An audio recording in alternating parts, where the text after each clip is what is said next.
Imagine walking into a classroom of 25 students, all under the age of 7, who struggle with reading, who have very young parents, and forgot to bring a coat for outside recess. This is the true story of one of my interviewees today. The life of a teacher is constant communication, speaking with different stakeholders, and communication is crucial for the success. Most of us will become parents someday, and so this can relate to everyone. As a middle childhood education student at the University of Findlay and a current substitute teacher, I've been beginning to see the importance of communication in education and where that plays out. Additionally, I have 2 interviewees that we'll be talking about today that also have more insight into this issue. So today we'll talk about communication tasks of teachers, analyzing parent-teacher communication, and discussing practical improvements for the communication of education. To start us off, we're going to look at what communication is from a teacher's point of view. Well, many people see teachers working primarily with students. That is true. But we have to find balance and time to communicate with more than just the students. As you can see, we have to communicate with administrators, teachers, parents, students, and paraprofessionals in our everyday as a teacher. Currently, we solve this issue by using reminders, notes, lots of emails, and more. However, mistakes often occur due to stress, availability of these people, and time constraints. According to Ken White, author of Teacher Communication, A Guide to Relational, Organizational, and Classroom Communication, teachers must continuously navigate messages across multiple stakeholders, each with their own expectations, norms, and timelines.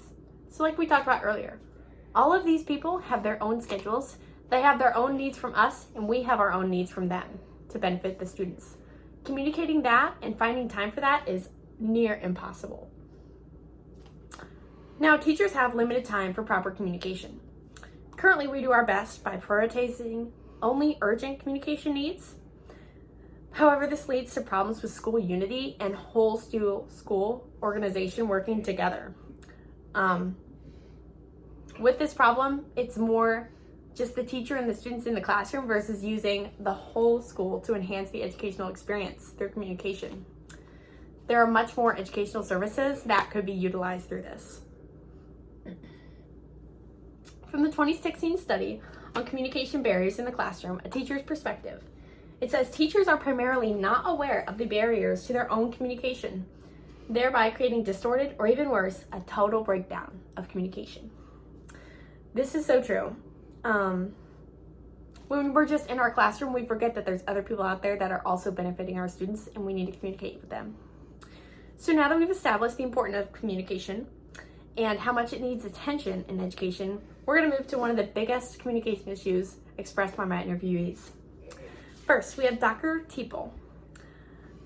She is one of my professors at the University of Findlay in education and a former teacher at Liberty Benton Schools. One of the biggest issues she talked about was parent communication. She said as parents move up, as students move up in grades, they gain more independence and responsibility. But sometimes that means parents fall out of the loop. Students often forget to communicate with their parents. Now a quote, as Zian Derrickson explained, positive teacher interpersonal communication behaviors create more effective and open communication climates. This is so true. Just like the triangle before, students, parents, and teachers, they all have to communicate with each other. When students fail to pass these messages, climates break down and parents are disconnected. Now my next interviewee, Mrs. Meyer. She is an educational aide at middle school, at Patrick Henry Middle School, and the lead teacher and director, the former lead teacher and director at St. Paul Lutheran Preschool. Similarly to Dr. Teeple, one of the biggest communication issues expressed was parent communication. She talked about as a mother and teacher, she expected her students would know to bring coats, or their parents would know to bring coats. But she was met with surprise when she had a light bulb moment. One of her colleagues explained that a part of her job is teaching the parents just as she teaches the students. Many of them are young and first time, and stuff like that can just slip your mind. So it's the teacher's responsibility to help parents with that. But despite some of these impossible issues, there are a few ways to improve. A practical solution is using command and relational communication. By proactively working with to improve managing our time and habits to talk to all the groups in education, this can strengthen our communication. One solution that was utilized by one of my interviewees was to incorporate weekly habits to update parents. In Mrs. Meyer's interview, she told me to fix some of the issues with communication, she incorporated a weekly newsletter. Through this method, she filled it with pictures, events, notes, and more. Not only did the parents love it, but they felt more involved and were better able to support their students' education.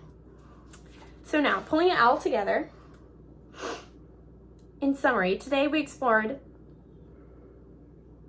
teacher communication responsibilities, challenges that they go through, and practical strategies to improve. Strong communication is more than beneficial, but essential to supporting students and families.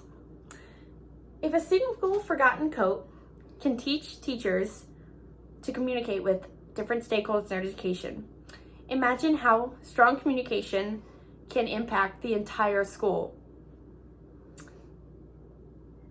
Communication in education is not an issue on a list, but a priority of enhancing education through simple changes.